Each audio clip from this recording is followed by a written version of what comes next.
apa ya, seperti menambah pengetahuan begitu Bapak, mohon izin Bapak. Iya, terima kasih Ibu Desria. Selamat sore rekan-rekan semua. Semoga sehat selalu ya, walaupun kondisi di sana hujan. Amin. Ya, kondisinya hujan di Pangkal Pinang. Nggak tahu biasanya kalau sudah musim hujan, saya rasa rata semua deh, gitu kan. Untuk Ibu Desria dan teman-teman mungkin ada baiknya tidak menyebut saya selalu pakar, karena kita di sini hanya sama-sama belajar aja ya, sama-sama belajar, sama-sama sharing, ya, sama-sama bertukar pikiran biasa saja. Ini kan bukan merupakan sebuah diklat, ya.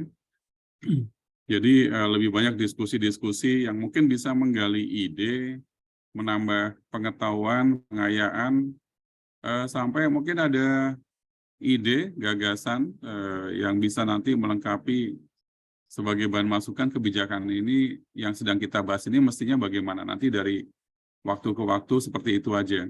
Ya, lagi di imigrasi, ya, dulu memang banyak pakar ya, tapi sekarang di imigrasi nggak ada pakar lagi, Bu Desri ya.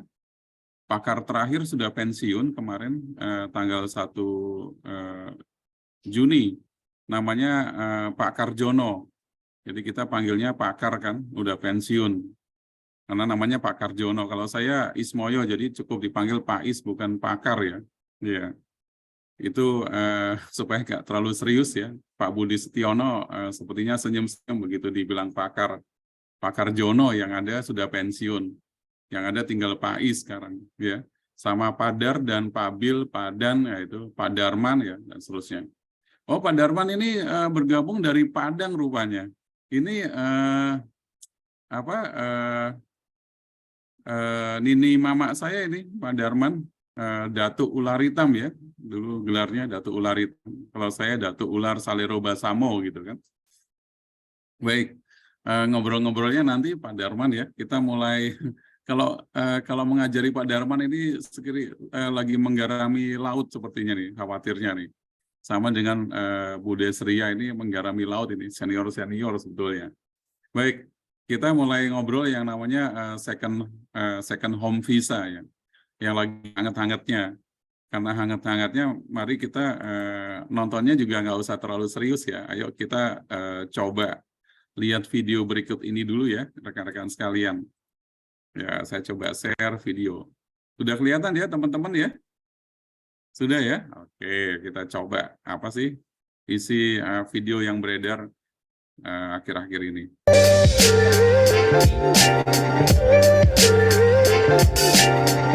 Jadi kemarin di launchingnya di Bali. Kalau saya direktur jenderal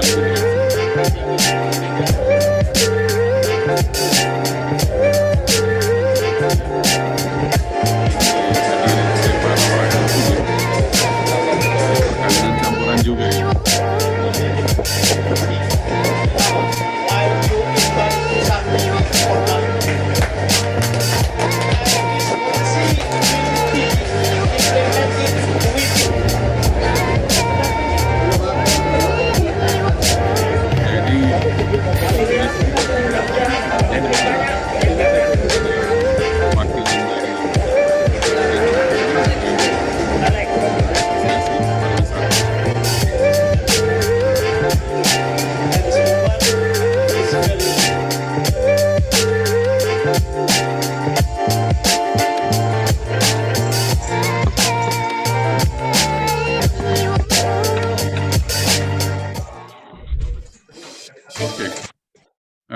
Ini video yang pertama ya, Pak Darman. Enak ya videonya ya, Pak Darman ya, seperti lagi sesuai dengan buku nikah Ibu. Mengulang kisah bertugas di Pulau Bali, Pak Darman ya. Kita melihat kita melihat bahwa tadi ada video peluncuran mengenai second home visa yang dilaksanakan di Bali. Nah, kita lihat lagi bagaimana video berikutnya, ya. Sebentar. Oke, saya akan tampilkan ke teman-teman sekalian. Ya, ini adalah video kedua buat teman-teman sekalian. Untuk mempermudah investasi di Indonesia. Langkah awal sosialisasi visa rumah kedua, Dirjen Imigrasi gelar pertemuan dengan pengelola kawasan industri terintegrasi di Jawa Timur, pengusaha dan konjen Jepang. Tadi Diharapkan pertama dengan di adanya Bali, program visa sekarang ada di second Jawa home, Timur. makin banyak investor yang berinvestasi di Indonesia.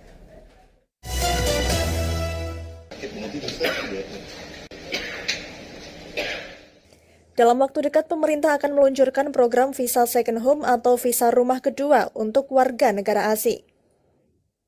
Visa second home ini untuk mempermudah WNA melakukan investasi di Indonesia. Ditjen Imigrasi melakukan sosialisasi kepada pengelola kawasan industri terintegrasi di Jawa Timur, pengusaha dan konjen Jepang di Surabaya. Program visa khusus ini diberikan untuk mendorong peningkatan investasi asing di Indonesia. Dengan visa second home ini, WNA bisa tinggal di Indonesia lebih lama dari 5 hingga 10 tahun. Sesuai arahan Presiden kan, memang terutama di Direktorat Jenderal Imigrasi ini harus bagaimana supaya bisa memberikan pelayanan keimigrasian dengan cepat, dengan tepat, dan memberikan kemudahan-kemudahan. Nah, sahabat kita Pak Takeyama memiliki kepentingan untuk bagaimana perusahaan-perusahaan terutama yang ada di pier di pier Pasuruan, terutama yang sebagian besar itu ingin mendapat kejelasan, ingin memberikan masukan-masukan tentang pelayanan keimigrasian. Dan hari ini kebetulan juga beberapa langkah quick win kebijakan keimigrasian yang sedang kita pacu untuk menindaklanjuti arahan Presiden itu supaya bisa investasi dari luar itu terutama dari Jepang itu bisa dapat terus berkembang meningkat di sini. Konsulat Jenderal Jepang di Surabaya, Takeyama Kenichi, menyambut baik program visa second home ini. Di Jawa Timur ada 135 tenan investor Jepang dan banyak yang ingin tinggal lebih lama di Indonesia. Supaya meningkatkan investasi atau perdagangan antara Jepang dan Jawa Timur, kalau menurut kami ada sedikit bukan masalah sedikit, ada hambatan untuk meningkatkan perdagangan atau investasi. Jadi saya memberikan masukan kepada beliau. Jadi saya diberikan kesempatan seperti ini, saya mengucapkan terima kasih. Dengan adanya program second home visa tadi, sampai saat ini kami belum mendapat informasi yang lengkap, tapi ya, kami nanti akan baru dapat. Tapi warga Jepang yang banyak sebetulnya ingin sekali tinggal di sini setelah pensiun. Jadi ini mungkin bagi banyak warga Jepang ini kabar gembira bagi mereka. Oke, siap. Dengan meningkatnya investasi asing diharapkan berdampak positif bagi perekonomian Indonesia. Lapangan pekerjaan juga akan semakin banyak hingga bisa mengurangi angka pengangguran dan kemiskinan. Dari Surabaya, Sultan As-Sauki, Lingkar TV, melaporkan. Tonton siaran Lingkar TV melalui aplikasi Lingkar TV di Play Store. Dengan cara ketik Lingkar TV di pencarian Play Store. Oke, teman-teman sudah melihat, ya, saya close ya. Ya, ini hal-hal yang sifatnya publikasi, ya tadi sudah ada di Bali, cukup cukup positif kalau lihat dari respon yang hadir, memang diundang. Pak PLT Direktur Jenderal Imigrasi menyerahkan secara simbolis tadi surat edarannya, ya sesuai dengan tanggal penandatanganan kalau nggak salah esok harinya. Nah, kemudian ini juga sudah menjadi isu yang dibahas ya oleh media, ya jurnalis lainnya, ya dengan video. Ini sudah ada juga di Jawa Timur terkait kegiatan beliau, Pak PLT Direktur Jenderal Imigrasi. Dan ada satu petik yang tadi saya amati bahwa ada dari pernyataan Konsul Jenderal Jepang di Jawa Timur bahwa memang banyak warga negara Jepang yang akan pensiun, ya pensiun tadi, bahasanya pensiun, ingin tinggal di Jawa Timur ya, dalam rangka menikmati hari tuanya, ya, ada 21.000. Nah, kemudian kira-kira bagaimana dengan media pemberitaan lainnya? Ya, kita akan melihat pembandingnya, ya, melihat pembandingnya. Kita lihat seperti apa pembandingnya. Saya ambil bentar. Oke. Saya ambil salah satu dari yang Oke, saya akan share ya. Kalau ini yang simple ya. Simple dari mengambil video singkat bisa dikatakanlah, tapi bukan TikTok kalau nggak salah ya. Oke, saya lihat ini ada sebuah tulisan mereka kontraproduktif, maksudnya pesimis dengan hal ini. Saya nggak bilang kontraproduktif, tapi mungkin pesimis ya. Dan sepertinya kurang menyetujui. Kita lihat sekilas ya.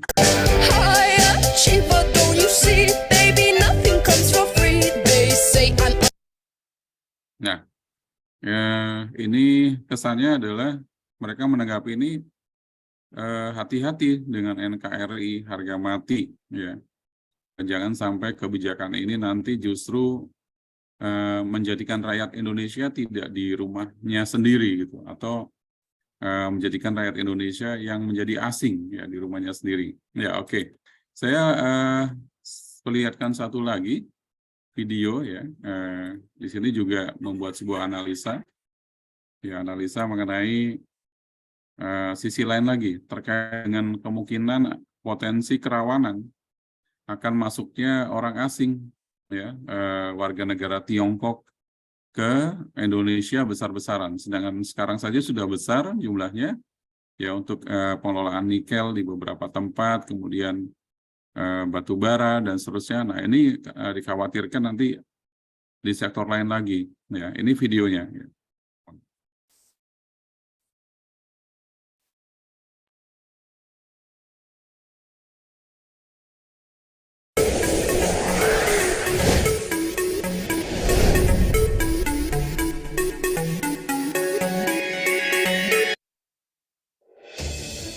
Second home visa memancing migrasi besar-besaran warga China ke Indonesia. Kebijakan second home visa dianggap sangat berbahaya dan mengancam stabilitas negara karena akan terjadi migrasi besar-besaran warga negara asing, WNA. Hal itu disampaikan oleh Direktur Gerakan Perubahan Muslim Arbi menanggapi diluncurkannya kebijakan visa rumah kedua oleh Direktorat Jenderal Ditjen Imigrasi Kementerian Hukum dan Hak Asasi Manusia, Kemenkumham. Pada kebijakan tersebut, orang asing atau mantan warga negara Indonesia, WNI, dapat tinggal selama 5 atau 10 tahun dan bisa melakukan berbagai macam kegiatan seperti investasi dan kegiatan lainnya. Kebijakan pemerintah Jokowi melalui Ditjen Imigrasi dengan menerbitkan second home visa sangat berbahaya karena akan terjadi migrasi besar-besaran warga China dan mengancam stabilitas negara.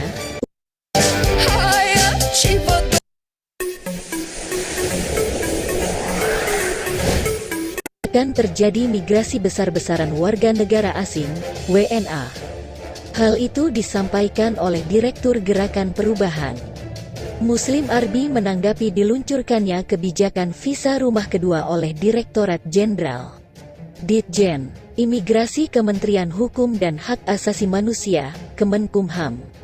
Pada kebijakan tersebut, orang asing atau mantan warga negara Indonesia, WNI, dapat tinggal selama 5 atau 10 tahun dan bisa melakukan berbagai macam kegiatan seperti investasi dan kegiatan lainnya. Kebijakan pemerintah Jokowi melalui Ditjen Imigrasi dengan menerbitkan second home visa sangat berbahaya karena akan terjadi migrasi besar-besaran warga China dan mengancam stabilitas negara. Ujar Muslim kepada kantor berita politik Ermol, Jumat tanggal 28 Oktober tahun 2022. Muslim menilai, selama 10 tahun mendapatkan second home visa, sangat mungkin dimanfaatkan untuk kepentingan politik jelang Pilpres 2024. Pada saat PPKM saja arus deras warga China datang tanpa kontrol. Apalagi diberi second home visa. Jokowi dicurigai punya agenda sendiri dengan terbit visa ini, kata Muslim. Selain itu, terbitnya visa tersebut menjadi pembenaran isu serbuan warga China bisa mencapai ratusan juga orang, mengingat penduduk China mencapai 1,4 miliar. Ada isu bahwa warga China yang sudah keluar dari negaranya akan dihapus data kependudukannya. Dengan demikian, warga tersebut akan berusaha menjadi WNA di negara yang mereka datangi. Jelas Muslim. Bahkan, Muslim menduga, hal tersebut merupakan trik pemerintah Xi Jinping untuk mengurangi beban pemerintah dan negaranya, serta mempunyai kepentingan terselubung untuk ekspansi ke seluruh dunia. Jokowi harus membatalkan second home visa ini, karena ini berbahaya bagi masa depan bangsa dan negara. Apa Jokowi boneka China dan agen Xi Jinping, pungkas Muslim? Dugaan Demokrat, second home visa muncul karena khawatir IKN mangkrak. Kebijakan second home visa yang dikeluarkan pemerintah untuk orang asing atau mantan warga negara Indonesia, WNI, dapat tinggal selama 5 atau 10 tahun dan melakukan berbagai macam kegiatan, menuai kritik.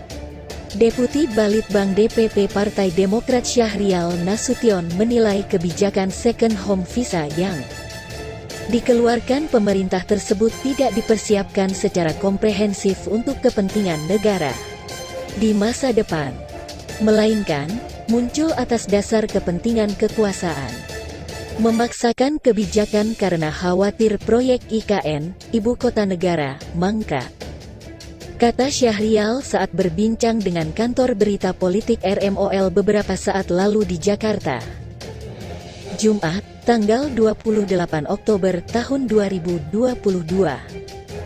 Menurut Syahrial, dengan adanya kebijakan itu semakin mudah disimpulkan bahwa sejak awal proyek IKN memang tidak dikaji dan dipersiapkan secara matang oleh pemerintah.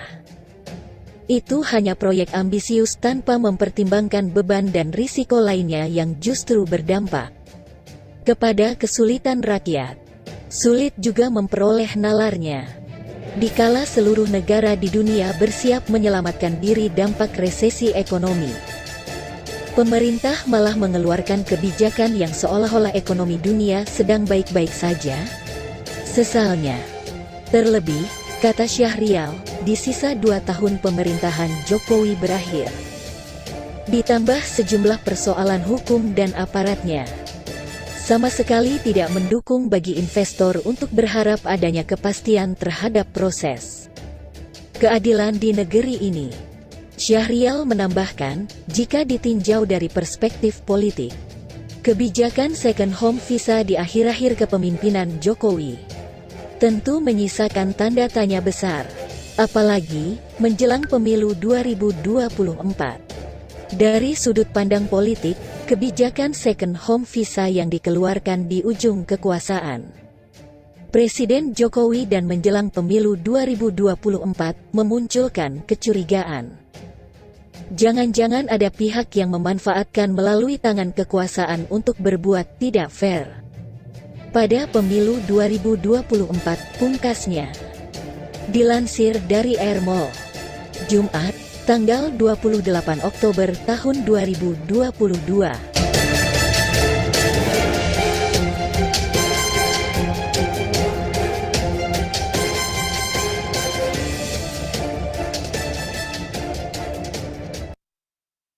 Oke, baik rekan-rekan sekalian, cukup ya 4 video ya. Kalau mungkin Pak Darman sukanya yang video pertama yang di Bali ya, Pak Darman ya. Mengingat masa tugas masa lalu ya, tahun 2000-an awal. bareng-bareng dengan Pak Darman. Kira-kira kemudian apa yang ada di benak teman-teman soal ini ya. Hari ini sebetulnya sudah ada jawabannya ya. Tadi pukul 9 WIB kita sudah mendapatkan sosialisasi dari Direktorat Jenderal Imigrasi ya terkait ini. Nah, dalam diskusi ini saya akan membawa teman-teman ya melihat sisi yang lain ya dari perjalanan mengenai kebijakan second home visa ini ya. Saya akan sampaikan paparan ke teman-teman ya. Jadi teman-teman rileks aja, santai-santai aja ya. Nah, kita bisa lihat, sudah kelihatan ya Bu Desria ya? Sudah kelihatan ya? Oke, kelihatan Bu Desria? Siap Bapak, kelihatan Bapak. Kelihatan, oke. Pak Darman kelihatan ya? Udah Darman kelihatan ya? Ya, jangan lupa minum air apa kemarin tuh, air apa Pak Darman? Oke, Pak Daniel sudah, Pak Dharma Santoso sudah, oke. Bu Desi, walaupun pakai HP kelihatan ya? Bu Desi ya? Oke. Kelihatan, ya. Nah ini, orang begitu kemarin kebijakan second home visa sebelum ada sosialisasi hari ini, ya wajar kalau masyarakat itu bertanya ya. Bertanyanya itu sederhana aja. Apakah jaminan di sini nanti ada yang namanya jaminan keimigrasian kan? Karena tidak perlu memiliki penjamin, ya. Sepanjang sudah membeli rumah kedua, ya. Nah jaminannya ini nilainya adalah 2 miliar. Tadi pagi kita sudah terjawab. Ya, kalau jaminan ini hanya bisa dilakukan di setoran ini ya, disetorkan kepada bank-bank pemerintah. Tentu ini apakah nanti akan menimbulkan polemik baru ya atau tidak? Ya nanti kita lihat aja nggak apa-apa. Karena setiap kebijakan itu kita harus percaya bahwa kebijakan itu nanti ada waktunya untuk dievaluasi. Ya. Biarkan kebijakan itu berjalan, kita sebagai insan pemerintah, ya sebagai insan imigrasi Kementerian Hukum dan HAM, ya kita akan loyal pada kebijakan ini. Biarkan berjalan dulu. Ya. Nanti terkait dengan bagaimana respon bank non pemerintah, kita akan melihat lebih lanjut ya. Nah, pertanyaan awam berikutnya adalah apakah nanti jaminan yang 2 miliar ini akan diblokir oleh pemerintah atau ditahan ya, nggak boleh diambil ya. Nah tadi kan sebetulnya ketika sosialisasi ini belum clear karena terkait dengan pengawasan, petugas imigrasi bisa meminta data rekening terakhir ya, apakah masih senilai itu. Jika di bawah nilai itu maka akan tindakan gitu. Nah. Oke, ini jika diblokir, apa ada cara pengambilannya? Nah, ini pertanyaan orang awam juga, jika sudah berhenti penggunaan ITA second home itu. Kalau memang kita tidak tahu, begitu second home diberikan 5 tahun, ya, visa 5 tahun, kemudian sampai 10 tahun, ya, perpanjangan berikutnya, bisa saja ada yang sampai 10 tahun, tapi mungkin ada yang baru 5 tahun, atau bahkan baru beberapa tahun mungkin sudah mengakhirinya. Ya kita misalnya simulasi saja contoh misalnya katakanlah si A ya Pak Dharma Santoso ini kan baru menikah ya, kita ambil contoh menikah dengan dengan warga negara asing. Nah beli rumah kedua ya, ketika itu pernikahannya putus. Nah itu nanti juga bisa apakah akan mengakhiri keduanya mengakhiri tinggal di Indonesia ya dan seterusnya. Kemudian pertanyaan awam adalah bagaimana jika pengguna second home visa ini meninggal, itu juga salah satu ya pertanyaan, atau meninggalkan wilayah Indonesia dan tidak kembali ke wilayah Indonesia. Nanti terkait dengan jaminan 2 miliar itu bagaimana? Ini memang masih ada beberapa hal-hal yang teknis yang perlu lebih clear ya oleh pusat di sini. Nah, kemudian kriteria rumah mewah ya, tadi pagi memang sudah ada sosialisasi mewah itu nanti akan ada lihat di Perpres nomor 18 tahun 2021. Tetapi ketika kami mengecek Perpres itu mengatur mengenai kesehatan. Nanti mungkin apakah tadi salah penjelasan atau apa nanti kita akan cek ya. Sejauh ini saya berkomunikasi dengan teman-teman di Kementerian Agraria juga atau BPN. Mereka juga masih belum bisa menjawab tegas apa yang dimaksud kategori rumah mewah itu. Rumah mewah itu apakah nilainya saja, ya, atau mungkin lihat dari objeknya, tampangnya atau seperti apa, atau nanti seperti apa lagi ukurannya atau apa, atau seperti apalah nanti kita menunggu lagi nih, ya. Sudah ada petunjuk ya, petunjuk yang tadi pagi disosialisasikan. Oke. Kemudian ada lagi pertanyaan awam, ya ini orang awam ini orang-orang yang di luar saja, yang di luar sana, kemudian kebetulan berinteraksi dengan saya dan bertanya, bagaimana nanti yang sudah pemegang lansia, bisa wisatawan lanjut usia mancanegara, ya, apakah harus alih status ke second home visa dalam 180 hari? Ya, di sini kan ada ketentuannya 180 hari. Pertanyaannya adalah, bagaimana jika baru saja diproses ITAP, ya, baru saja diproses ITAP di wisatawan lanjut usia mancanegara itu, atau baru dilakukan perpanjangannya untuk ITAP seumur hidup, kemudian apakah proses ulang dan bayar lagi? Tadi sebetulnya belum clear ya, disosialisasi. Kemudian jika bayar lagi, bagaimana status hukum izin tinggalnya, gitu loh kan? Karena sebetulnya masih berlaku, ya. Nah ini pertanyaan-pertanyaan awam rekan-rekan sekalian, ya. Saya akan mengajak teman-teman ya melihat media-media ini ya. Mungkin ini bagus untuk kita lihat ya. Oke, saya akan close dulu ya. Saya akan tampilkan media ya. Ya, media detik.com ya. Oke, saya ambil yang pertama dulu di detik.com ya. Oke.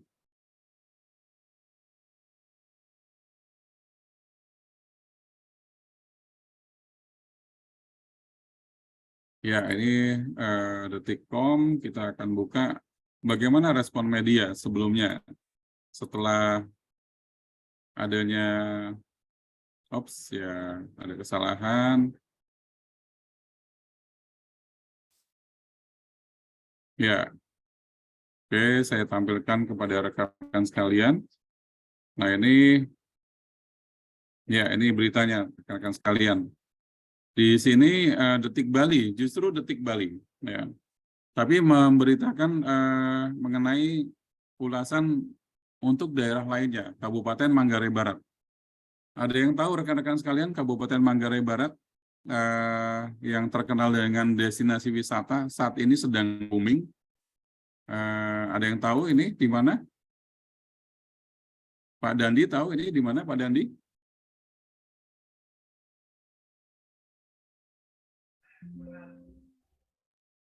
Tahu di Manggarai Barat ini di mana? Oh, nggak tahu Pak, izin Pak. Oke. Pak Budi tahu Pak Budi? Sekitarnya Manggarai kalau dari sering dengar sih kayak di Jakarta sama Banten gitu Pak. Agak kurang jelas, saya agak kurang jelas suaranya. Oke. Mungkin karena sumber beritanya dari Bali, daerah Bali. Oh, daerah Bali. Oke. Udah Darman, ini di mana Udah Darman?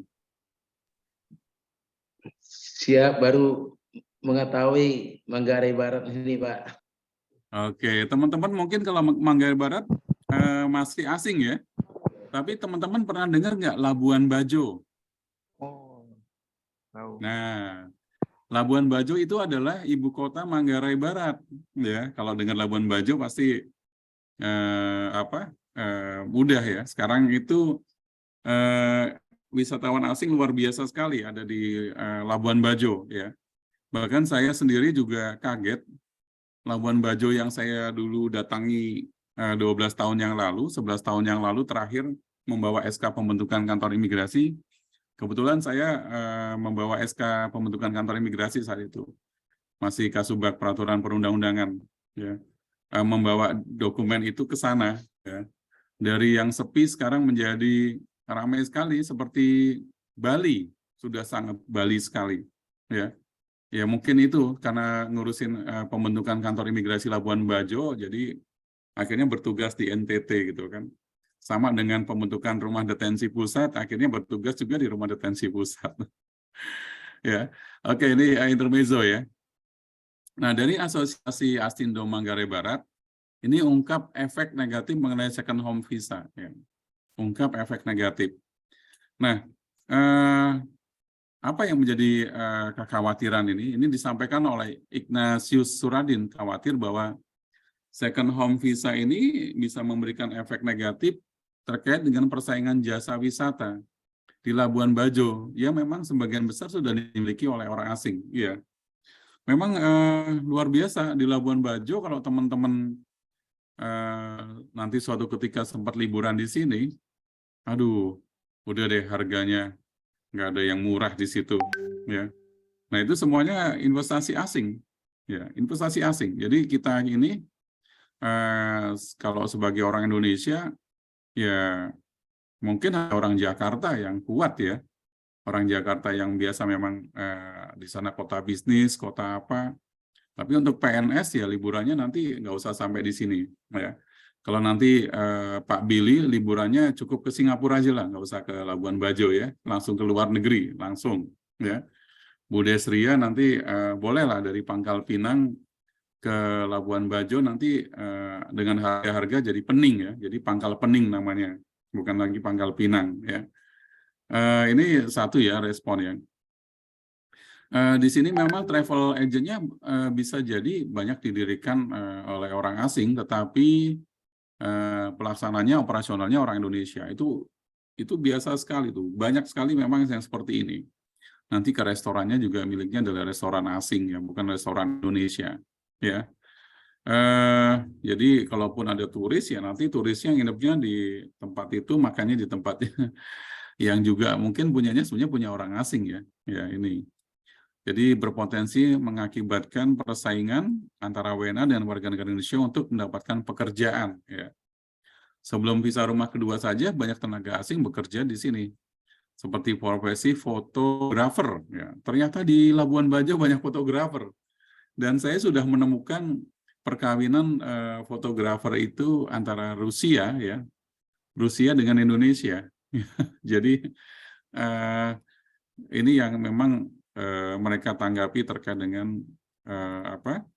dengan kebijakan second home visa ini. Oke, baik, saya close dulu teman-teman ya. Kita ngobrol lagi santai ya. Setelah ini saya buka Oke.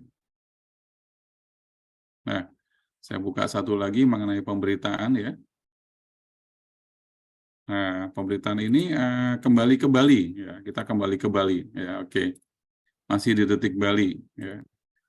Nah, di Detik Bali ini Dispar ya, Dispar Bali ini minta imigrasi untuk lebih selektif ya. Untuk lebih selektif nih oleh Kepala Dinas Pariwisata Cok Bagus Pamayun minta agar lebih selektif. Investor dan retirement yang datang itu harus jelas siapa penjaminnya ya.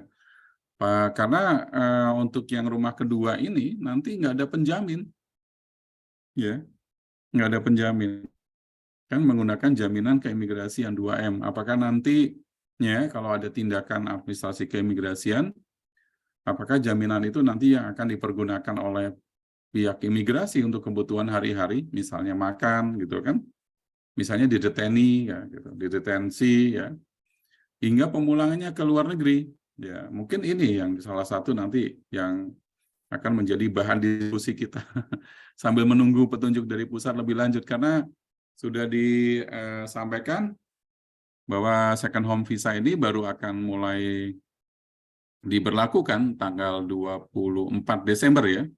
24 Desember tadi sudah disebutkan. Jadi persis besok mungkin Bu Desria akan merayakan Natal, Pak Billy akan merayakan Natal, satu hari sebelumnya visa ini second home sudah mulai berlaku ya. Lebih lanjutnya Dinas Pariwisata mempertanyakan apakah nanti turis investor tersebut merupakan turis berkualitas ya. Menurutnya ada indikator pada penjaminannya, di mana si penjamin itu harus dilengkapi surat-surat yang mendukung bahwa orang tersebut benar berinvestasi atau berwisata di Bali, ya. Dan juga menurutnya bahwa kita harus tahu nih detail si penjamin, ya, detail si penjamin supaya nanti bagaimana kita jika ada terjadi sesuatu di sana, ya. Itu diantaranya yang disebutkan oleh Kepala Dinas Pariwisata, ya. Dan tentunya intinya yang hendak tinggal dan hendak tinggal ini harus berkontribusi positif, ya, kepada perekonomian Indonesia, ya. Oke, ini bagian daripada diskusi-diskusi kita. Oke, nanti kita lanjutkan lagi, ya. Nah, saya pindahkan lagi, saya tampilkan lagi kepada rekan-rekan sekalian. Nah, paparannya, ya. Oke. Nah, ini tapi di luar itu ada hal positif yang dalam sudut pandang mantan Ketua Mahkamah Konstitusi, ya, Jimli Asidik, ya.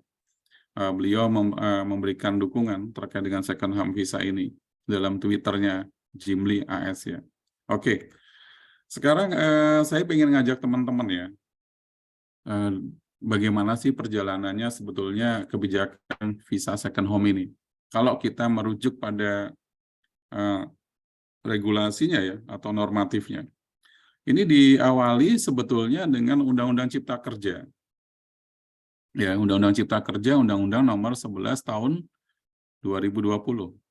Ya, ada beberapa peraturan pemerintah turunannya, ya, yang terkait dengan keimigrasian. Yang pertama adalah Peraturan Pemerintah Nomor 40 Tahun 2021 tentang penyelenggaraan Kawasan Ekonomi Khusus atau KEK, ya, Kawasan Ekonomi Khusus atau KEK, ya.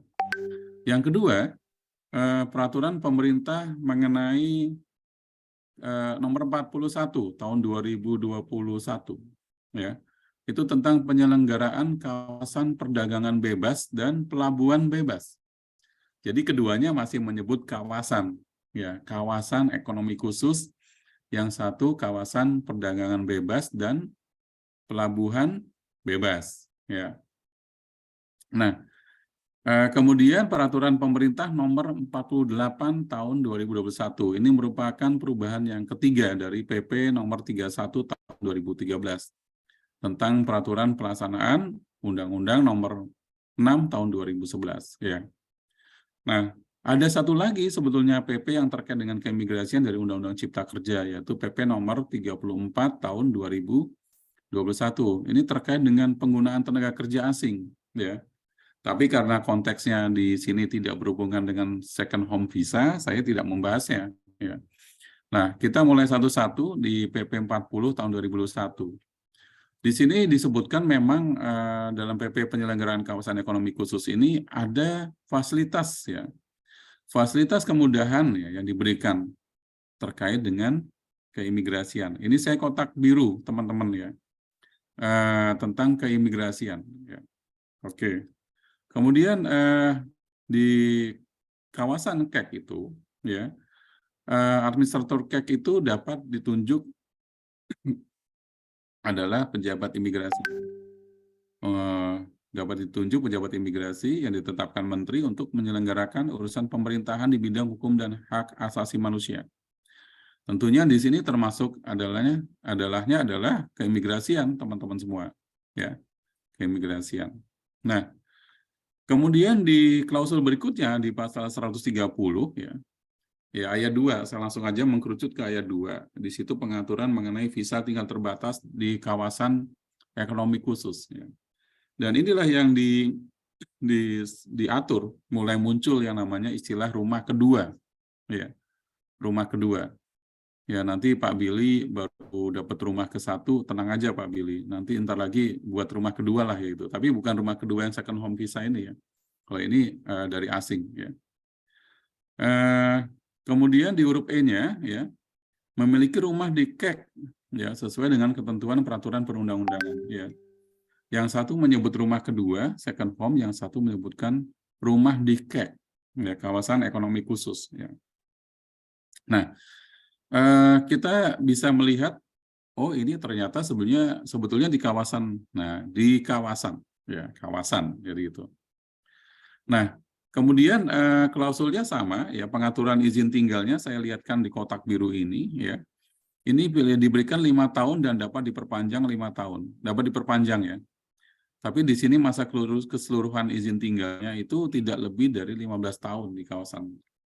Sedangkan second home visa itu 10 tahun, 5 tahun plus 5 tahun ya. Tetapi persoalannya dapat bisa dialih statuskan menjadi ITAP. Ya, itu. ITAP itu dapat diperpanjang 5 tahun dan setelah itu perpanjang lagi berikutnya dalam jangka waktu yang tidak terbatas. Ya, ini second home versus ketentuan second home versus dengan ketentuan kebijakan ekonomi khusus, ya kawasan ekonomi khusus. Ya.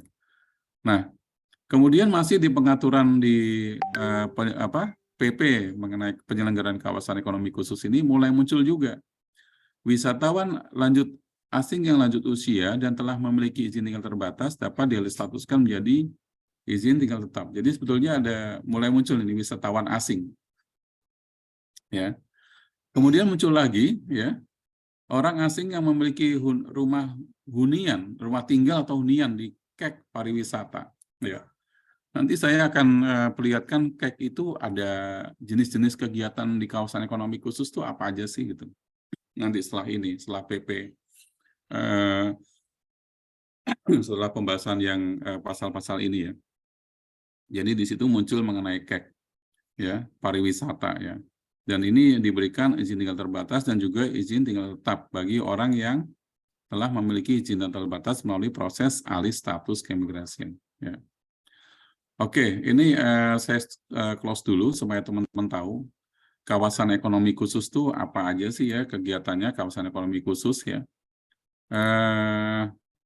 Dia meliputi apa saja sih? Nah, oke, saya bukakan ya kawasan ekonomi khusus ya. Sebentar. Kawasan ekonomi khusus. Nah, ini. Oke, saya akan alihkan ke teman-teman sekalian. Ya. Di sini teman-teman bisa melihat sekarang kawasan-kawasan ekonomi khusus itu apa aja sih kegiatannya? Ini bisa dilihat dari pasal 9 ini. Ya. Yang pertama adalah kegiatan produksi dan pengolahan, yaitu mungkin yang di sana itu, di nikel gitu kan. Yang sekarang cukup ramai gitu, nih Sulawesi, Maluku Utara, ya nikel ya. Kemudian di logistik dan distribusi, kemudian riset ya, riset ekonomi digital ya, dan pengembangan teknologi ya. Ini salah satunya nanti di area startup ya kan gitu, yang ada nanti membuat apa? Kita kan punya di Kepri itu punya Nongsa Digital Park itu, yang menghasilkan banyak sekali film-film yang diputar di Netflix ya, buatnya ternyata di sana ya, di Indonesia Digital Park ya. Kemudian ada kawasan pariwisata ya, kawasan pariwisata ya, nanti bisa saja kawasan pariwisata kalau nggak salah itu Mandalika juga, dan itu juga Mandalika ya, itu kawasan pariwisata KEK ya. Kemudian pengembangan energi, pendidikan ya. Nanti ada nih rencana pendidikan, kawasan pendidikan khusus yang kalau tidak salah merupakan cabang dari pendidikan luar negeri kayak Oxford gitu, kayak Oxford di Indonesia. Ya. Kesehatan, ya ada rumah sakit internasional. Salah satunya nanti ada kawasan ekonomi kesehatan di Batam, itu rumah sakit BP Batam. Kemudian kawasan ekonomi olahraga. Nah ini ada di teman-teman pernah dengar sirkuit Sentul, ya. Sentul, ini kawasan ekonomi, ya. Kemudian jasa keuangan, industri kreatif, ya, pembangunan dan pengelolaan KEK dan seterusnya. Jadi ini kegiatannya. Jadi kalau kegiatan kawasan ekonomi khusus tuh bayangannya tidak hanya kecil ya, tapi luas ternyata. Jadi seperti teman-teman pernah mungkin kalau pernah mendengar berita bahwa diresmikan kawasan ekonomi khusus untuk pesawat-pesawat besar itu yang dipunyai perawatan di Lion, hanggar-hanggar besar yaitu itu ada di Batam dan seterusnya ya. Oke, saya lanjut lagi teman-teman ya, kalau tadi bicara mengenai PP ekonomi khusus dan jejaknya ya, jejak rumah kedua ya, kemudian muncul mengenai wisatawan lanjut usia mancanegara ya. Nah, kita mulai mengenal lagi berikutnya, PP berikutnya deh. Nah, ini PP berikutnya kan tentang kawasan penyelenggaraan kawasan perdagangan bebas dan pelabuhan bebas, ya. Nah, kita masuk ya. Nah, di sini juga diatur, ya. Ada teman-teman yang sudah tahu ya, KP kawasan perdagangan bebas dan pelabuhan bebas di mana di Indonesia? Ada yang tahu? Itu pernah tempat tugasnya Pak Darman tuh. Bu Desi sudah tahu kawasan perdagangan bebas dan pelabuhan bebas? Ya, belum Pak. Oke, Bu Desi. Kalau Pak Dharma Santoso Di tahu? Batam. Ya, sebenarnya Pak Dharma Santoso sering ke lokasi itu, ya. Bu Dwi Riyati tahu tempat kawasan perdagangan bebas dan pelabuhan bebas ini. Oke, mungkin Pak Daniel tahu, Pak Daniel Rahmadani, ini dari Kanimsus Medan ya? Siapa? Izin saya dari Kanim Pekanbaru, Bapak. Oh, Kanim Pekanbaru. Ada yang sudah tahu di mana kawasan perdagangan bebas dan bebas di Indonesia? Di Hanya satu. Batam, Pak ya? Di Batam Kepri, Pak ya? Betul sekali. Jadi di Batam itu ada kawasan perdagangan bebas dan pelabuhan bebas, tapi juga di daerah itu ada kawasan ekonomi khususnya, ya. Oke, tadi ada pariwisata ya. Kalau di Kepri lainnya di Pulau Bintan, daerahnya Pak Dharma Santoso sekarang, ya, itu juga di Tanjung Uban itu pariwisata itu, ya. Nah, oke, kita lanjut. Di peraturan pemerintah mengenai kawasan penyelenggaraan kawasan perdagangan bebas dan belum bebas ini, di salah satunya adalah fasilitas kemudahan berupa apa? Keimigrasian, sama ya, sama dengan yang tadi, PP yang tadi, keimigrasian. Nah, jadi ada 2 PP yang mengatur mengenai ini. Oke. Nah, kemudian fasilitas keimigrasian ini diantaranya apa? Yaitu diberikannya visa tinggal terbatas ya kepada orang asing yang bermaksud tinggal terbatas di KPBPB dalam rangka memiliki rumah di kawasan perdagangan bebas, pelabuhan bebas, sesuai dengan ketentuan peraturan perundang-undangan. Jadi story-nya ini perjalanannya kalau kita lihat jejak ya, jejak peraturannya ini menuju sebuah kawasan ya, menuju sebuah kawasan ya. Oke. Kemudian seperti apa lagi ya tadi lanjutannya, ini tadi disebut memiliki rumah kedua yang saya kotakkan hijau teman-teman ya. Ini orang asing pemegang visa tinggal terbatas dapat diberikan izin tinggal terbatas, ini lanjutannya ya. Kemudian dilaksanakan pemberian itu sesuai dengan ketentuan peraturan perundang-undangan. Ya, ayat 5-nya, orang asing yang bekerja di KPBPB dan telah memiliki izin tinggal terbatas dapat dialih statuskan ke izin tinggal tetap sesuai dengan ketentuan peraturan perundang-undangan. Ya, jadi ini persis ya dengan yang surat edaran. Jadi, nah. Kemudian kita lihat lagi jejaknya lagi di PP 30, masih PP, oh ini PP 31 ya. Oke, kita masuk PP 31. Sorry, ini PP 48 ya, tertutup. Nah, di PP 48 kita juga mencari jejaknya. Sama-sama kita cari jejaknya. Jejaknya ini dimulai dari klausul dalam 102 ya. Perubahan dari pasal 102. Di situ visa tinggal terbatas diberikan untuk melakukan kegiatan dalam rangka bekerja dan tidak bekerja. Ya, tidak bekerja. Ya, oke. Tidak bekerja ini salah satunya adalah memiliki rumah kedua. Ya, jadi nanti, berarti kalau nanti pemilik rumah kedua nggak boleh bekerja ya, kan kategorinya aja vitasnya nggak bekerja, ya kan? Gitu. Nah. Ini jejak yang kedua. Nah, kemudian permohonan visa tinggal terbatas di 103 ini dengan surat penjaminan dari penjamin. Ya. Memang belum disebutkan harus ada penjaminnya surat penjaminan dari penjamin. Nah, kemudian tapi ada pengecualian untuk orang asing yang dalam rangka rumah kedua ini tidak perlu memiliki penjamin. Ya, yang saya kotak biru ini. Surat penjaminan dari penjamin dapat digantikan dengan bukti setor jaminan keimigrasian. Tetapi di PP ini tidak disebutkan berapa bukti setornya, ya. Oke. Ini sama pengaturan dan lanjutannya, yaitu izin tinggal terbatas diberikan kepada, nah, salah satunya orang asing dalam rangka rumah kedua, ya, second home. Nah, ini jejak-jejak peraturan ini. Ya. Terus kemudian bagi orang asing dalam rangka rumah kedua yang di kotak merah ini masih di PP 31, ya, ini syaratnya adalah surat penjaminan dari penjamin. Nah, atau bukti setor jaminan. Nah, ini ada ada pilihan ternyata.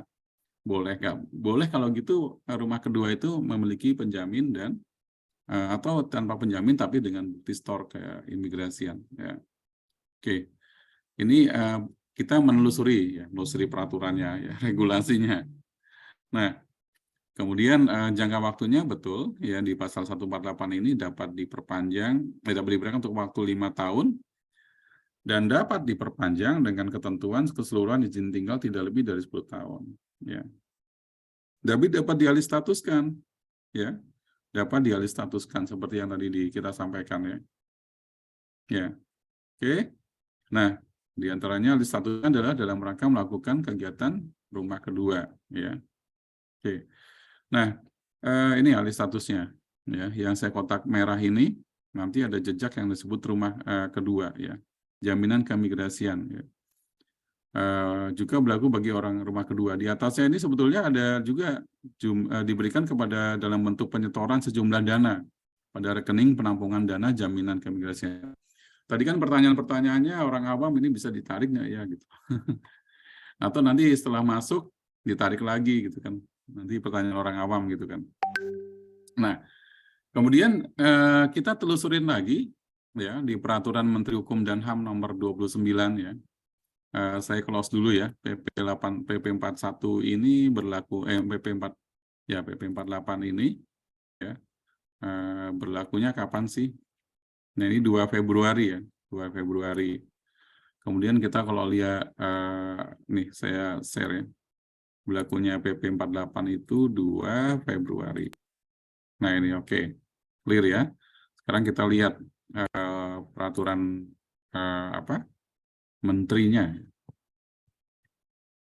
Saya close dulu saja. Ya. Menkumham. Oh, Menkumhamnya belum saya buka. Sebentar, saya buka dulu ya, teman-teman. Oke. Ya. Nah, jadi ini masa berlaku Permenkumham. Jadi Agustus ya. Oke, sudah clear ya Agustus. Jadi Menkumhamnya dibentuk ya, dibentuk atau diatur, ditetapkan setelah ketiga peraturan pemerintah ini ya. 3 peraturan pemerintah ini. Nah, yang menarik teman-teman ya, kita melihat di klausul akhir dari ketentuan penutup di sini. Kelihatan ya, Bu Desri ya. Ini ada ketentuan penutup mengenai di pasal 230 tentang keputusan Menteri Kehakiman Wisatawan lanjut usia mancanegara dimasukkan. Jadi Bapak Konjen Jepang ya tadi menyampaikan banyak loh orang Jepang yang mau pensiunan. Nah, pensiunan ini berarti sebetulnya yang dimaksud itu ini wisatawan lanjut usia mancanegara nantinya. Kemudian di Bali tadi juga ada sempat ya. Nah, jadi yang dicabut yang keputusan menteri ini kemudian dinyatakan dicabut ya, dicabut dengan adanya Permenkumham nomor 29. Jadi diskusi-diskusinya kalau kita melihat jejaknya, oh tadi ada penyelenggaraan kawasan ya. Tadi kita bicara kawasan, ada kawasan ekonomi khusus, ada kawasan perdagangan bebas dan pelabuhan bebas ya. Nah, kemudian ada juga wisatawan ya. Lanjut usia. Jadi sebenarnya ini untuk pensiun kah atau untuk apa? Ya, oke. Nanti kita lihat lagi. Ya, saya kembali lagi ke paparan ya. Ya, oke. Saya kembalikan lagi. Ya. Nah, oke, kita bagian akhir ya. Nah, ini tadi sudah dicabut. Nah, kemudian dari sini pertanyaan kolega. Nah, kalau yang tadi orang awam, kalau sekarang dari instansi terkait, ya, banyak rekan-rekan yang dari instansi terkait, ada yang di kejaksaan itu juga menanyakan karena mereka melihat, waduh ini udah nggak sehat nih gitu. Kemudian tinggal di Bali jadi nanya kan, apa masyarakat lokal kita siap bersaing dengan WNA? Ya memang mau nggak mau kita harus bersaing dengan pasar global. Kemudian diskusinya lagi, ini dampak sosialnya sudah siap dikaji atau belum gitu kan. Nah, kemudian ada juga rekan yang lain dari Jakarta menyampaikan nanti bukti store-nya walaupun ke bank pemerintah, kalau sudah keluar izin tinggalnya jangan-jangan dicabut. Bagaimana kontrolnya? Ya. Bagaimana kerjasamanya dengan bank untuk bisa tahu ini? Ya. Kemudian ada juga yang lain menanyakan, sebetulnya Pak Is ini di negara lain apakah berlaku apa enggak sih gitu loh? Apa ada nggak implementasi ini? Saya jawab ada, ya ada. Di Turki, ya kalau orang beli properti senilai $400.000 ya, langsung dapat kewarganegaraan, ya, langsung dapat kewarganegaraan di Turki. Ya. Jadi kalau misalnya di beberapa daerah Timur Tengah, karena rezimnya adalah kerajaan, ya, kemudian tidak cocok dengan raja, bisa segera pindah ke Turki, beli aja properti $400.000 ya. $400.000 nanti bisa pindah ke warganegaraan ya. Tapi Pak Darman kita jangan pindah ke warganegaraan ya, kita cukup satu kewarganegaraan saja ya. Siap. Jangan jadi warga negara Bali atau orang awak gitu kan, nggak cukup satu Indonesia ya, Sumpah Pemuda kemarin kan ya. Nah kemudian ada juga di Malaysia, sebetulnya Malaysia saya lupa mencantumkan. Malaysia itu kalau kita membeli properti yang jumlahnya mahal, eksklusif, ya. Oleh Malaysia kita bisa diberikan permanent resident. Permanent resident kita itu adalah kitab, ya. Kitab, ya. Nah ini kemudian saya ambil lagi ya, kalau di Turki kalau mau beli rumah senilai 75.000 US itu nanti diberikan izin tinggal terbatas ya. Di sini namanya IGOMA. Yang kursor saya gerakan. Nah, properti itu harus atas nama yang bersangkutan. Jadi beli dulu, baru nanti mengajukan izin tinggalnya. Nah, nanti pada pertanyaannya nanti memang pada saat beli nanti izin tinggalnya apa gitu. Ya, nanti berarti datangnya belum bisa izin tinggal second home visa. Ya. Saya lihat ada lagi saya bisa sajikan kalau di Saudi itu ada yang membayar 800.000 real itu dapat izin tinggal bebas tuh, udah selamanya 800.000 real. 800.000 real itu kalau dirupiahkan 800.000 kali 3.700, 3.900. Saya nggak tahu jumlahnya berapa Pak Billy. 3.900 dikali 800.000, tapi pastinya banyak ya Pak Dandi ya, banyak uang itu kan ya. Berapa Pak Billy hitung-hitungan? Banyak ya, ada berapa M? Kita coba ini ya. Oke. Nah jadi seperti itu ya teman-teman diskusinya ya, saya close dulu ya. Bagaimana arahan hari ini. Nah, hari ini kita mulai masuk ke yang hari ini. Ya, hari ini, oke. Saya buka sebentar ya, paparan oleh Second Home. Ya, oke, kita share ya hari ini, teman-teman. Nah, ini langsung oleh koordinatornya tadi Pak Tesa ya. Jadi intinya sudah disampaikan oleh pusat, ini disclaimer, tidak boleh disclaimer ya, tidak boleh setuju nggak setuju ya. Kita di COP ini hanya ngobrol aja ya, hanya ngobrol-obrolan informal ya, sambil memberikan pengayaan buat kita semuanya ya. Ini dasar peraturannya tadi ya. Nah ini disebutkan pelaksanaannya Undang-Undang Cipta, benar. Jadi tadi kita menelusuri jejaknya ada di Undang-Undang Cipta ya. Tapi kalau teman-teman menemukan lagi di pasal 39 Undang-Undang Cipta Kerja itu sebenarnya menyebutkan kawasan. Ya. Kalau kemudian nanti tidak di kawasan, nah itu sebetulnya kebijakan saja sih pemerintah ya.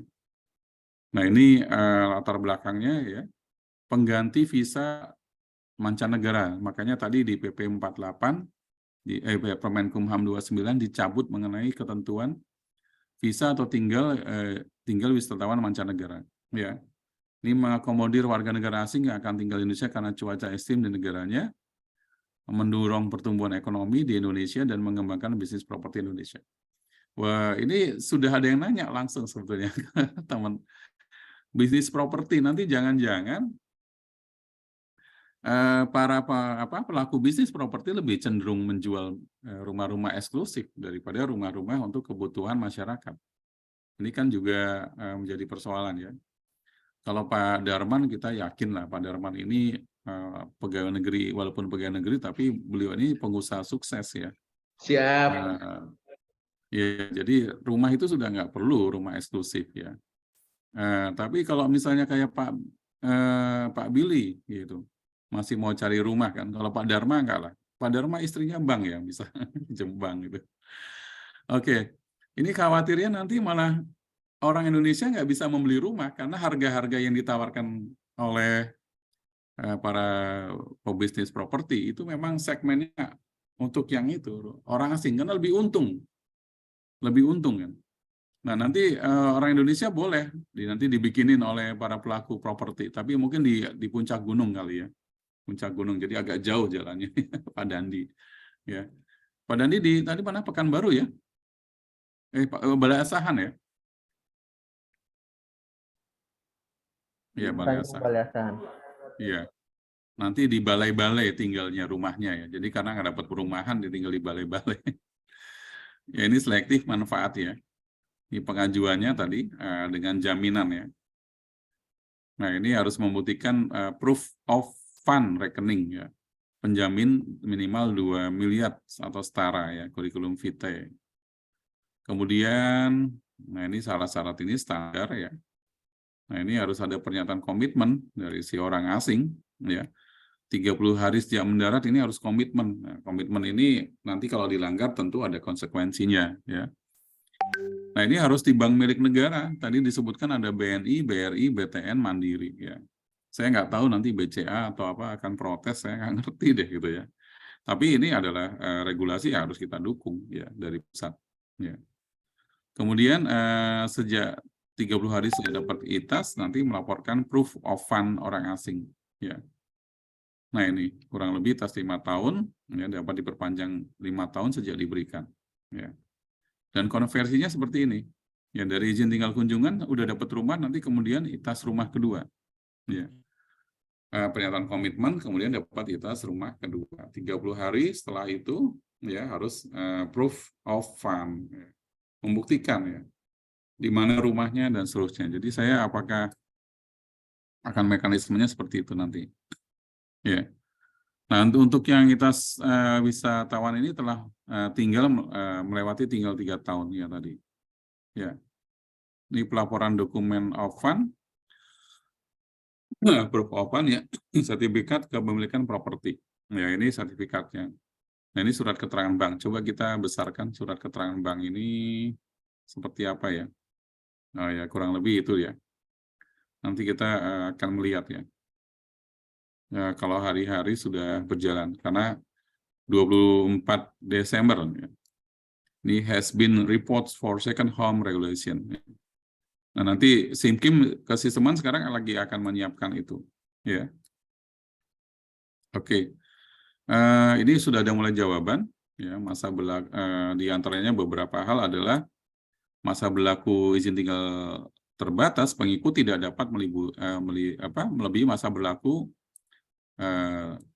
pemegang ya, pemegang dari izin tinggal second home ya. Apabila izin tinggal rumah kedua berakhir, maka izin tinggal pengikut berakhir ya. Tidak bisa memindahkan atau mengalihkan atau menjaminkan proof of fund selama pemegang intel. Nah, ini ada pengawasannya ya teman-teman, pengawasan terhadap surat komitmen, bukti properti dan rekening ya. Bagaimana pengawasan ini nantinya ya. Nah, ini nggak boleh represif. Nah, nanti yang dimaksud tidak represif berarti tidak head to head kan, tidak face to face maksud saya. Ya. Nah, nanti harus kita pikirkan bagaimana pengawasannya. Ya. Saya lebih menyukai memang pengawasan itu adalah soft control, ya. Menurut hemat saya di zaman era global ini dan era digital, kita harus banyak mengembangkan teknologi informasi dan kerjasama teknologi informasi ini, pertukaran data dalam rangka memprofiling orang asing, ya. Kita nggak bisa nggak di era digital ini, ya. Jadi pengawasan yang represif, ya, yang sifatnya hard control, ya. Itu datang terus nanya, itu sepertinya sudah kurang sesuai. Tapi nggak apa-apa sih, ini kan diskusi santai, ya. Saya ngebayangkan aja 18 tahun yang lalu naik mobil melanggar lalu lintas di kota Brisbane saya dengan teman dari Uni Emirat Arab, ya, orang kaya-kaya kan, yang nyewa teman aja Uni Emirat Arab. Saya naik mobil bersama beliau dengan teman itu dan ngelanggar lalu lintas. Nggak ada polisi di sana. Yang ada adalah kamera CCTV. Besoknya kami dipanggil karena foto melanggar naik mobil itu. Ya, jadi link mereka sudah bagus. Pelanggaran lalu lintas akan melihat mobil nomor berapa, ya, katakanlah nomor A11, ya. Nah, A11 ini ternyata adalah jenis mobil sewa. Jadi mobil sewa itu kalau di sana didaftarkan, mobil ini adalah jenis mobil sewa. Nah, kemudian yang menyewa siapa di hari itu? Yang menyewa atas nama Desria Natalia, gitu. Dan Desria Natalia ditelusurin lagi data imigrasinya siapa. Ternyata warga negara Indonesia. Sedang apa di Australia, di Brisbane? Sedang belajar di IST TESOL, gitu. Brisbane University. Ya udah, suratnya ditujukan di situ, kita dipanggil. Bagus kan, ya? Soft controlnya bagus, ya. Ya, kita harusnya seperti itu soft controlnya, ya. Jadi banyak memprofiling memang. Kalau Pak Darman, Pak Billy mungkin sering ngobrol dulu dengan saya, namanya profiling, ya, harus dicantumkan di itu. Sekarang aja mungkin Pak Budi Setiono habis deportasi orang, udah, orang itu cuma deportasi selesai. Nanti dipanggil namanya muncul nggak, pernah dideportasi tanggal berapa, pelanggarannya apa, kan nggak muncul kan. Berkas BAP-nya nanti cuma numpuk di file-file owner. Iya kan, Pak Budi? Jadi kita belum sampai memprofiling orang, ya. Kalau kita mau belajar soft control itu dari rekan kita, Bea Cukai, ya. Bea Cukai itu bisa dari PNR ya, besok nanti border, kalau kita bicara border, ya. Kalau besok mau bicara border, saya akan memaparkan bagaimana integrated border, ya. Bea Cukai itu menelusuri barang itu adalah dari orang. Orang itu sebenarnya menjadi objeknya imigrasi kan sebetulnya, ya. Jadi dengan passenger name record, ya, dia menelusuri barang dari orang. Nah, orang itu pakai pesawat apa, gitu. Itu bisa Bea Cukai punya datanya. Misalnya Pak Budi Setiono berangkat dari dari Singapura, ya, membawa barang ini, dia bisa cek, ya, dengan passenger name record itu ditelusuri pesawatnya apa. Kemudian barang yang dibawa apa, dan sampai kursi yang di sebelah kanan dan kirinya siapa. Nah, kalau Pak Darman seneng banget kan, misalnya Bu Desria berangkat kan, ditelusuri, ya, kursi sebelah kanannya siapa di pesawat itu, nomor, misalnya Bu Desria nomor 5E, pasti sebelah kanan kirinya kan 5D dan 5F, ya. Nah, itu kita harusnya bisa memprofiling itu siapa sebenarnya. Nah, kita belajar di Bea Cukai, bahkan kalau bagus memang kita bisa integrated system, ya, gitu. Seperti tadi saya cerita bagaimana ketika kita ditilang di luar negeri, ya. Oke. Nah, yang harus dilakukan tadi dari pusat ini ada sosialisasi, pengadaan dan seterusnya, ya. Nah, tadi kita sudah diskusi cukup banyak, ya, terkait ini, ya. Seluk-beluknya, penelusuran normatifnya, ada videonya, sampai nggak terasa sekarang udah jam 16.19. Saya nggak tahu Pak Billy, satu JP 45 menit atau berapa, saya ikut aja dari Bu Desria karena dan teman-teman, ya. Silakan kalau mau diskusi apa saja. Yang jelas saya bukan pakar, ya. Lagi-lagi Pak Dandi, tolong Bu Desri juga, saya bukan pakar, saya masih Pais, ya. Pakar itu sudah nggak ada, Pakar Jono itu udah pensiun, ya, pakar kita. Jadi cukup dengan sebagai teman aja lah kita ngobrol di sini, ya, sebagai teman diskusi buat teman-teman. Oke, saya serahkan kepada rekan-rekan sekalian kalau ada yang mau. Satu sudah dikonfirmasi ya, 1 JP 45 menit ya. Oke, ya. Kebetulan kalau di Nusa Tenggara Timur maghribnya jam 5:30, jadi saya cuma butuh 30 menit lagi udah dapat maghrib. Ya. Oke, lanjut. Silakan ada yang mau berkomentar, boleh, berdiskusi boleh, mau langsung di unmute boleh, di chat aja boleh, ya, di chat aja boleh kok. Ya, mau nanya di chat boleh. Oke, silakan, saya persilakan ke teman-teman, ya. Pak Dharma Santoso boleh, mau nanya, udah lama nggak ngobrol dengan Pak Dharma Santoso, ya. Kemarin mau ke rumahnya karena pergi keluar, jadi nggak jadi saya ke rumahnya, ya. Padahal udah nyampe di Tanjung Pinang. Pak Dharma Santoso, silakan. Ya, teman-teman, kita persilakan. Ya. Mau serahkan Bu Desria dulu, silakan. Terima kasih Pak Is untuk paparannya. Teman-teman, rekan-rekan silakan yang ingin sharing atau ingin bertanya atau mempunyai ide yang lain silakan. Kita bebas dan santai sesuai dengan arahan Pak Is ya. Mohon maaf ya Bapak, bukan Pak Kang. Santai. Boleh, kalau saya malah boleh sambil makan coklat ya. Cuman terikot ini boleh nggak ya makan coklat ya, kebutuhan COP gitu. Ya. Emang kalau sambil ngobrol ini enaknya sambil ngemil ya. Sambil ngemil atau sambil apa aja, Pak Budistiono mungkin sambil ini apa saja deh gitu ya. Ya. Oke.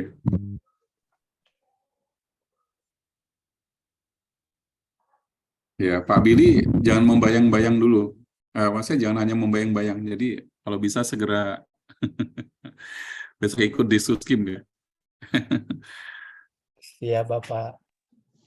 Izin bertanya, Bapak.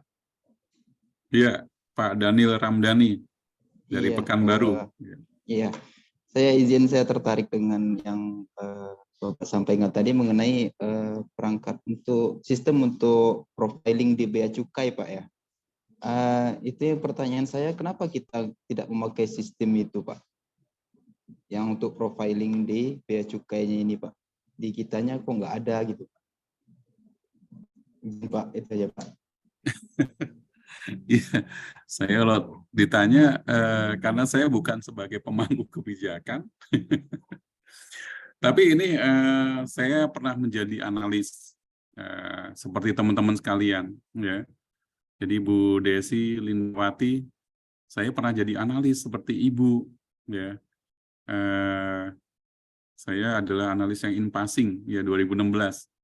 Saya mungkin satu-satunya, bukan satu, orang yang pertama tugas di luar negeri sebagai analis, ya. Sebagai atasnya sekaligus sebagai analis. Makanya pernah berkecimpung itu, jadi pulang ke Indonesia, melanjutkan sebagai analis, kemudian memberikan masukan-masukan itu, yang namanya profiling, ya. Dan itu akhirnya mulai muncul, ya. Kata-kata itu mulai muncul kata-katanya, tapi sistemnya belum, ya. Sistemnya belum muncul di yang saat ini yang diharapkan seperti itu belum sih. Nah, tapi paling enggak saya mungkin akan demo sedikit ya. Oke, saya akan demo ke teman-teman ya tentang yang saya uji coba di saya ya. Oke, teman-teman mau sabar ya lihat demo saya ya. Lihat ya sebentar ya.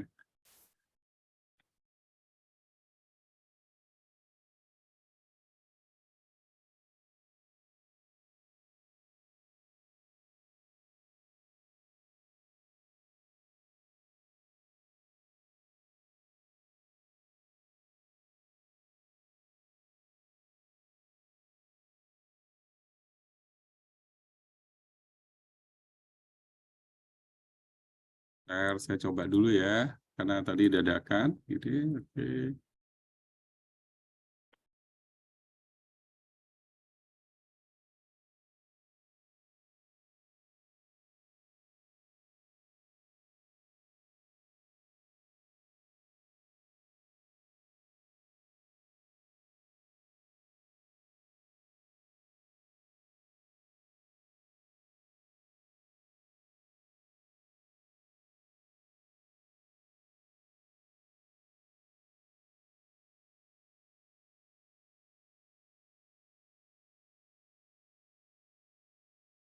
Oke, teman-teman saya share. Oke. Nah ini apa yang lihat teman-teman sekarang di depan? Udah lihat? Bu Desria udah lihat? Oke, lihat ya. Bu Desi udah lihat ya? Bu Puspita lihat dari mobil ini, kayaknya pulang kantor deh. Cepet-cepet nyampe rumah, jangan lupa mampir pasar ya, untuk masak sore. Oke. Oke. Ya. Teman-teman, saya sekarang mengawasi kegiatan keimigrasian di seluruh NTT. Ya. Nih. Ini saya buka dashboard-nya. Ya. Ini real time, teman-teman lihat nih. Pukul berapa real time kan? Ya kan? Real time. Oke. Mau tahu nggak berapa perlintasan sore ini? Nah, kita lihat perlintasan sore ini. Ya. Untuk periode 1 Oktober sampai 13 Oktober yang melintas adalah 14.462 orang. Real time nih, Pak Dandi. Ya. Real time. Tadi Pak Daniel sudah profiling belum? Ini saya nanti lihat, nanti saya akan liatin profilingnya kayak apa. Ya. Ini udah mulai kelihatan profiling belum? 50% kedatangan, yang dominan adalah 49%. Ini bisa jadi data intelijen nih, ya kan? Ya, oke. Kemudian jumlah penerbitan paspor di Nusa Tenggara Timur di dalam 1 bulan ya. Nah ini terlihat nih berapa? 1.753. Nggak sebanyak di Medan. Ya, kalau Medan ya udah 400 kali sehari ya. Bu Puspita yang di Medan kan. Nah, kemudian izin tinggalnya yang diterbitkan dalam periode 1 sampai 13 Oktober ada 170. ITAS berapa persen, ITK berapa persen, ITA berapa persen. Oke. Teman-teman mau lihat apa? Saya liatin dari kantor imigrasi paspor deh ya. Mau kita uji coba paspor ya, uji petik ya, Pak Daniel ya. Mau lihat kantor paspor ya. Oke, saya buka. Nah, ini paspor yang sampai pukul 15.08. Ya, bulan ini aja, 1 bulan. Oke, kita lihat. Nah, teman-teman bisa lihat tuh. Atambua 1 bulan ini 835. Ya, kantor imigrasi Kupang 614. Dan seterusnya ya. Mau lihat lagi enggak dominan yang paspor elektroniknya berapa? Elektroniknya ternyata hanya 122. Nah, ini kalau kita menganalisa tugas keimigrasian berarti elektroniknya kurang laku dong ya. Berarti kurang publikasi. Nah, ini kan bagian daripada profiling ya. Nah, terus teman-teman misalnya Pak Daniel mau minta apa? Jenis kelamin yang memohon. Oke, saya klik ya jenis kelamin ini ya. Oke, tampil nih.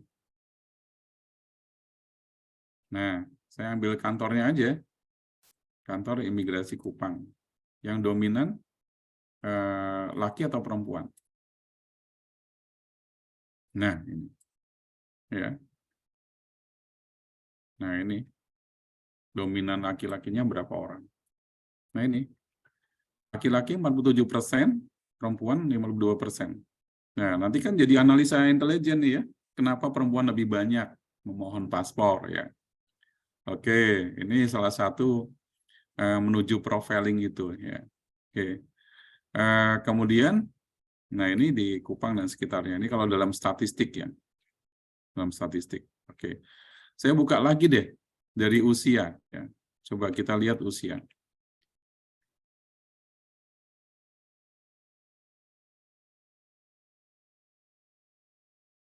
Nah, ini ada jenis kelamin. Kita lihat rentang usia yang memohon. Ya. Nah, kita ambil, teman-teman bisa lihat kan rentang usia. Nah, kita ambil aja salah satu aja, misalnya Atambua, kantor imigrasi Atambua. Ya. Oke, dan kita filter. Dominan usia berapa nanti kita lihat. Ya. Nah, ini hasilnya di bawah. Nah, tuh teman-teman bisa lihat kan? Yang dominan, nah saya kecilin.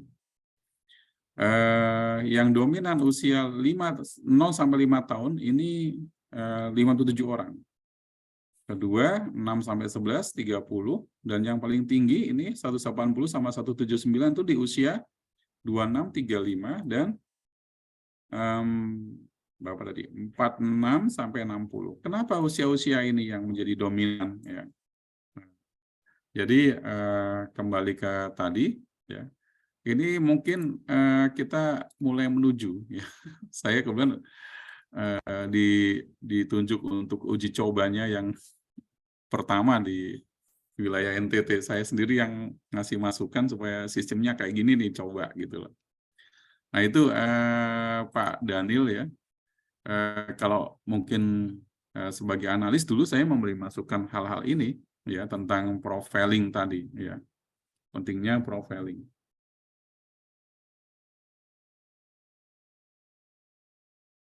Iya, mudah-mudahan nanti kita bisa segera menyusun ya, mengembangkan sistem profiling. Wah, udah mulai kerja ya, rupanya di pesawat udah mau datang ya, Pak Daniel ya. Siap Bapak, barusan landing Bapak, izin.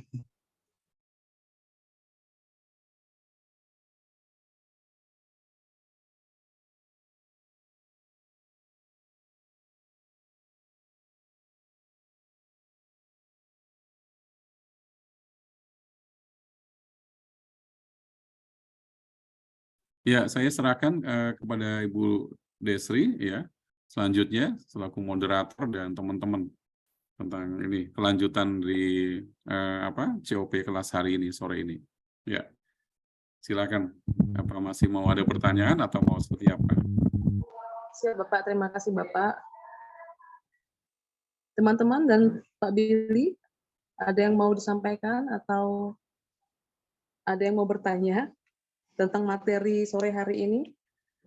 Second home visa atau visa rumah kedua? Biasanya Uda Darman itu bertanya, dari Sumatera Barat. Ya. Siap, Pak. Ini ada yang orang Pekanbaru, jadi kalau mengecek bahasa Minang ndak baa kok. Siap. Pas, Pak. Silakan, Darman. Terima kasih, Bu Desi. Salam dari Padang. Silaturahmi sekalian buat Pak Kadip, Pak Ismoyo. Memang sudah kangen juga sama Bapak untuk jalan lagi ke Padang. Untuk sementara diskusi kita ini Pak, ya yang disampaikan Daniel tadi Pak, kita sangat mendukung sekali Pak, biar maju imigrasi ini Pak. Itu yang saya sampaikan sedikit Pak, supaya pengawasan orang asing itu terjangkau seperti mereka masuk dari Soekarno-Hatta atau dari Bali. Tiba-tiba mereka ada di Mentawai Pak. Kita nggak tahu nih kantor imigrasi Padang. Setelah perpanjangan izin tinggal baru tahu Bapak. Hanya masukan itu aja Pak. Jadi apa yang disampaikan tadi sama Daniel, kalau bisa yang dikatakan profiling tadi itu sangat bagus sekali Pak. Terima kasih Pak. Ya Desi moderator. Siap Bapak, terima kasih Pak. Ya, terima kasih sarannya ya. People movement, kalau itu Pak Darman bilang adalah pergerakan manusia, pergerakan orang dari bandara, pergerakan selanjutnya dari tempat penginapan dan selanjutnya. Kalau dulu ada APOA ya, tapi APOA-nya sekarang sedang off ya, jadi kita susah menelusuri pergerakan orang, dan pergerakan orang itu juga nanti akan tergantung pada tempat penginapan ya, hotel, akomodasi. Ya kalau nginepnya di perumahan rakyat, di kos-kosan, itu juga tantangan lagi ya. Sosialisasinya menyentuh nggak sampai kos-kosan. Ya. Terima kasih Pak Darman. Ya. Lanjut, saya serahkan Bu Desri ya. Lanjut. Ya Bapak. Bagaimana teman-teman? Apakah ada yang mau ditanyakan?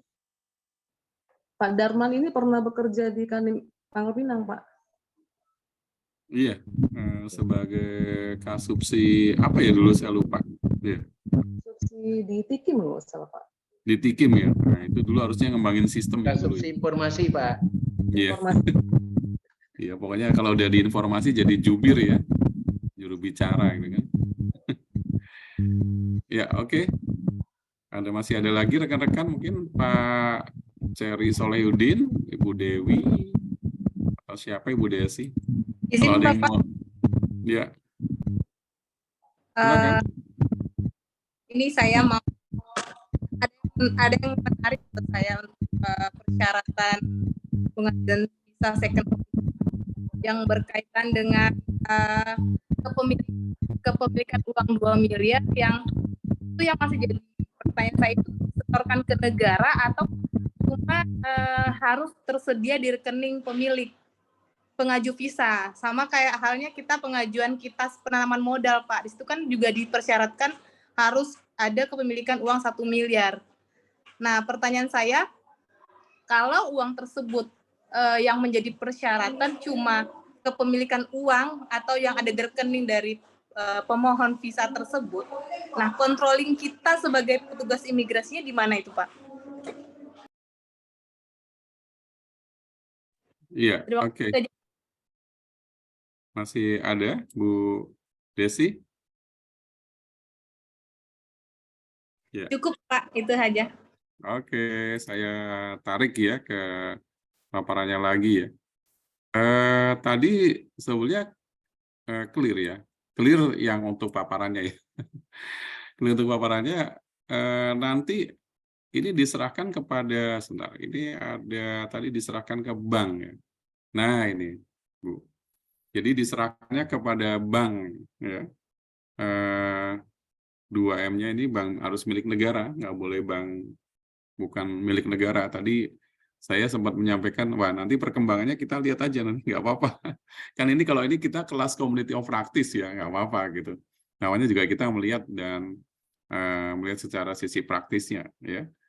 Ini ada bank milik negara, BNI, BRI, BTN, Bank Mandiri. Ya nggak tahu nanti kalau ada BCA mungkin yang komplain atau apa. Ya ini namanya kebijakan. Dan pemerintah saya yakin juga punya pertimbangannya. Ya. Nah, memang challenge-nya, jadi kita ngomong challenge ya. Kalau kemarin kita ngomongnya challenge juga, tantangannya nih ya. Tantangan ini kan boleh tantangan passion-nya atau tantangan persoalannya. Ya. Bagaimana kontrol kita tadi? Ya, kontrol kita tadi. Apakah nanti ada integrated sistem antara imigrasi dengan bank tadi? Atau nanti ada PKS tertentu, perjanjian kerjasama tertentu. Nah, apakah nanti ini informasi yang di bank ini apakah bisa dibuka dengan demikian mudahnya oleh imigrasi? Karena ingat teman-teman, barusan saja ada undang-undang tentang pelindungan data pribadi. Ya kan? Jadi misalnya Pak Cherry Solehudin menanam punya uang misalnya, hasil dari warisan gitu kan, boleh aja kan Pak Cherry ya, dari warisan jual dan itu ternyata tinggi ya. Ya, apakah kemudian data pribadi itu dengan mudahnya dikeluarkan oleh bank? Kan nggak bisa juga kan, semuanya ada mekanismenya sesuai dengan Undang-Undang nomor 14 tahun 2008 tentang keterbukaan informasi publik ya. Nah ini persis, ini benar yang disampaikan Bu Desi, pertanyaannya nanti saya bagaimana ngawasinya, kita bagaimana ngawasinya. Ya sementara yang kita akan soroti adalah progresnya. Ya. Pertanyaan-pertanyaan Bu Desi ini tentu saya tidak bisa menjawab karena bukan sebagai pemangku kebijakan, tapi kita bisa mendiskusikan di sini. Nanti kita tunggu ya, kita akan tunggu kemudian terkait dengan pembuktiannya. Terkait tadi pertanyaan juga orang awam, nanti kalau dicabut bisa nggak gitu loh, ya kan? Kita tunggu aja Bu Desi. Ya, tapi itu menarik. Bu Desi sudah menemukan salah satu clue challenge ini adalah mengatasi bagaimana menanggulangi ini, ya kan? Atau ada titik-titik yang masih dianggap perlu di-clear-kan. Ya, saya nggak bilang lemah, tapi perlu di-clear-kan. Ya. Jadi tadi Pak Daniel juga udah menyebutkan, waduh ini sistemnya perlu loh, sistemnya ini perlu gimana ya profilingnya nanti gitu. Karena pengawasannya nggak boleh represif. Represif itu kan datangin, datangin. Ya. Pak Cherry ada di seksi apa Pak Cherry? Siap izin Bapak di Lantaskim, Pak. Pelayanan paspor, Pak. Siapa yang di Wasdakim ya, Intel Dakim ya? Izin untuk di Kanim Tanjung Balai Karimun Pak Budi Setiono, Pak. Oh iya, oke. Nah jadi Siap, Bapak. kalau di Intel Dakim itu kita juga harus ada pedoman tuh. Kalaupun pengawasan, ya apa yang diawasin, apa pertanyaannya yang harus kita telusurin, ya. Kan sekarang ini ada persoalan di pedoman kerja kita, ya, dalam bidang Intel Dakim. Ketika kita melakukan pengawasan, misalnya terhadap alih status, itu apa yang harus ditanya, apa yang harus dibuktikan, itu belum ada. Jadi semuanya berjalan menurut versi masing-masing. Antara Kanim 1 dengan Kanim lainnya beda, bisa berbeda caranya. Ya. Nah ini yang memang apa yang disampaikan Bu Desi tadi itu challenge lah buat kita. Ya. Nanti mau memberi masukan atau apa ya, itu bagaimana itu. Tentu nggak bisa langsung ya. Kalau di kelas kan kita enak merumuskannya. Bahkan ini teman-teman enaknya ya, teman-teman tuh lagi membuka juga pengayaan kita sama-sama gitu loh. Ya. Oke, itu teman-teman sekalian ya.